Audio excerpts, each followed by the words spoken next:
हाय, hello, नमस्कार आणि रामराम मंडळी. मी ॲडव्होकेट आई तुम्हा सर्वांचे सहर्ष स्वागत करीत आहे. मित्रांनो, सध्या भाडेपट्टा कराराविषयीची डिटेलमध्ये माहिती बघत आहोत. आता हा लीज डीड म्हणजेच भाडेपट्टा करार याचा अर्थ काय? भाडेपट्टा कराराच्या तरतुदी कोणत्या? भाडेपट्टा करार आणि भाडेकरार यामध्ये फरक कोणता आहे? त्याचबरोबर या भाडेपट्टा कराराच्या नोंदणीसाठी आवश्यक कागदपत्रे कोणती?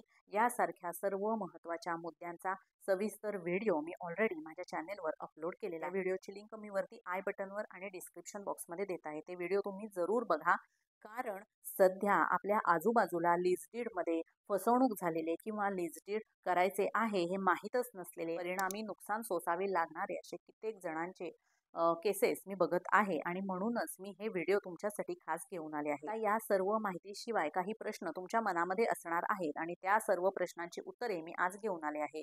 कमेंट बॉक्समध्ये मला हे प्रश्न विचारले गेले होते, त्याची उत्तरे आजच्या व्हिडिओमध्ये मी सांगणार आहे.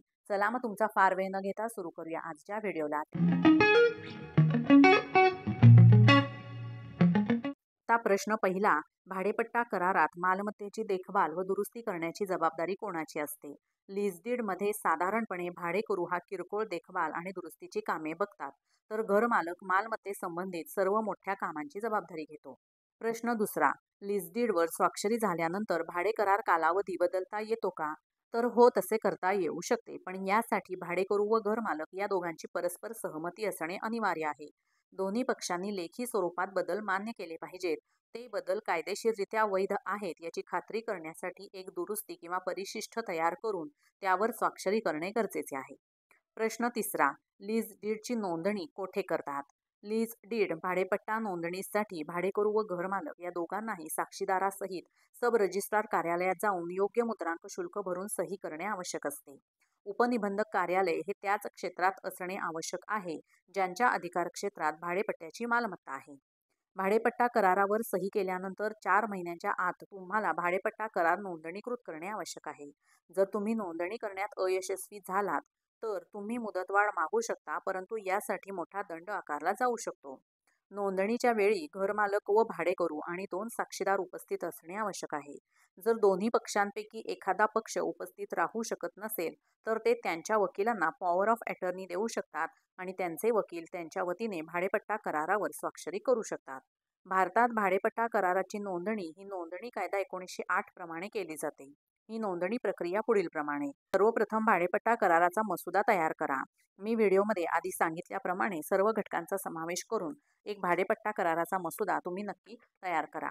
आता हा मसुदा कसा तयार करायचा याच्या व्हिडिओची लिंक मी वरती आय बटनवर देत आहे. तो व्हिडिओ तुम्ही नक्की बघू शकता. राज्य मुद्रांक कायद्याने निश्चित केलेल्या मूल्यासह नॉन ज्युडिशियल स्टॅम्प पेपर खरेदी करा. हे मुद्रांक शुल्क मूल्य भाडेपट्टा कराराचा कालावधी, भाड्याची रक्कम आणि सुरक्षा ठेवीवर आधारित असते. यानंतर भाडेपट्टा करारावर घरमालक व भाडेकरू आणि साक्षीदारांनी स्वाक्षरी करायची असते.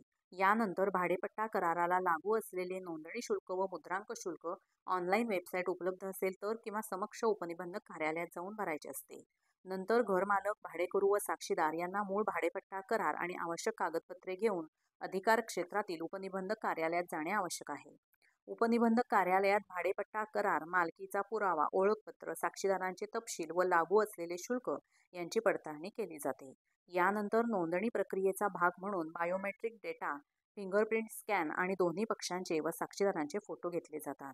या सर्व प्रक्रियेनंतर उपनिबंधक अधिकृतपणे भाडेपट्टा कराराला नोंदणी क्रमांक देऊन भविष्यातील संदर्भासाठी सरकारी मालमत्तेच्या नोंदीमध्ये या कराराची नोंदणी करून घेतात. एकदा नोंदणी झाली की तुम्ही मूळ भाडेपट्टा करार परत घेऊ शकता. प्रश्न चौथा, नोंदणीकृत भाडेपट्टा करार कसा रद्द करायचा? नोंदणीकृत भाडेपट्टा करार हा फक्त साधारणपणे पुढील 3 प्रक्रियेने रद्द केला जातो. एक म्हणजे परस्पर संमती. यामध्ये घरमालक व भाडेकरू दोघांनीही लीज डीड रद्द करण्यासाठी सहमती देणे आवश्यक आहे. Number 2, surrender. जर भाडेकरूला स्वतःहून लीज डीड संपुष्टात आणायची असेल तर तो सरेंडर करू शकतो. यासाठी रद्दीकरण करार करणे आवश्यक आहे. Number 3, notice. लीज करारामध्ये जर लवकर समाप्तीची अर्ली टर्मिनेशनची तरतूद असेल तर त्यानुसार नोटीस देऊन ही लीज डीड रद्द करता येते. मित्रांनो, आता हा भाडेपट्टा करार रद्द करण्याची प्रक्रिया डिटेलमध्ये बघूया. घरमालकाला जर भाडेपट्टा करार रद्द करायचा असेल तर सर्वप्रथम त्याने भाडेकरूकडून ना हरकत प्रमाणपत्र मिळवले पाहिजे. या NOC मध्ये असे नमूद केले पाहिजे की भाडेकरूला भाडेपट्टा रद्द करण्यास कोणताही आक्षेप नाही आणि त्याने किंवा तिने ती जागा रिकामी केली आहे व त्या घरमालकाला त्या जागेचा ताबा दिला आहे. NOC मध्ये असे देखील नमूद करणे आवश्यक आहे की भाडेकरूचा मालमत्तेवर कोणताही दावा किंवा अधिकार नाही आणि तो भाडेपट्टा कराराअंतर्गत असलेल्या सर्व तरतुदी व जबाबदाऱ्यांमधून घरमालकाला मुक्त करत आहे. यानंतर 2 साक्षीदारांच्या उपस्थितीत भाडेकरूसोबत रद्दीकरण करार करणे अनिवार्य आहे. या नोंदणीकृत रद्दीकरण करारामुळे भाडेपट्टा कराराची वैधता किंवा अंमलबजावणी होणार नाही आणि भविष्यात कोणत्याही पक्षाकडून कोणत्याही दाव्याला किंवा वादाला वाव राहणार नाही याची खात्री होईल. रद्दीकरण करारात भाडेपट्टा कराराची तपशीलवार माहिती असणे आवश्यक आहे, जसे की तारीख, पक्ष, मालमत्ता, भाडे मुदत इत्यादी.